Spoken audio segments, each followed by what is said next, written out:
Pengakuan mengejutkan 7 santriwati berani bongkar pencabulan pimpinan Ponpes.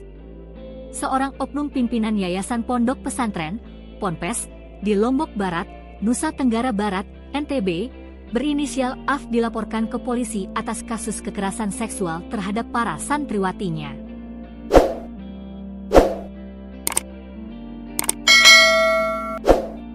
Kasus dugaan kekerasan seksual oleh oknum pimpinan Ponpes di Lombok Barat ini terungkap setelah sejumlah santriwati berani speak up tentang aksi bejat AF. Para santriwati yang mengaku menjadi korban berani mengungkap kasus ini setelah menonton serial drama Malaysia berjudul Bidah dengan tokoh fiktif bernama Walid Muhammad Mahdi Ilman alias Walid.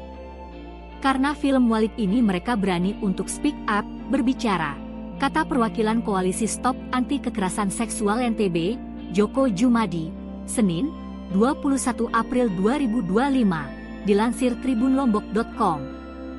Karakter tokoh Walid dalam drama tersebut digambarkan sebagai sosok pemimpin kelompok sekte sesat dengan mengaku sebagai Imam Mahdi, pemimpin umat muslim jelang kiamat.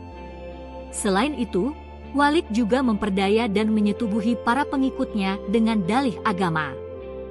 Karakter Walid dan alur cerita serial drama tersebut memiliki banyak kesamaan dengan pengalaman yang dialami para santriwati di Lombok Barat ini.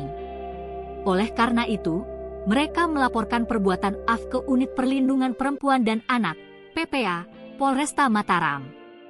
Joko mengatakan bahwa peristiwa kekerasan seksual yang dialami para santri tersebut terjadi sejak tahun 2016 sampai 2023. Korban, kini, sudah menjadi alumni, sebut Joko. Ketua Lembaga Perlindungan Anak, LPA, Kota Mataram itu juga menyebutkan bahwa sejauh ini sudah ada 20 santriwati yang mengaku sebagai korban. Tapi baru 7 korban yang sudah diperiksa dan melapor ke polisi. Modus AF diduga melakukan aksinya dengan melakukan manipulasi, menjanjikan santriwatinya bahwa rahimnya disucikan.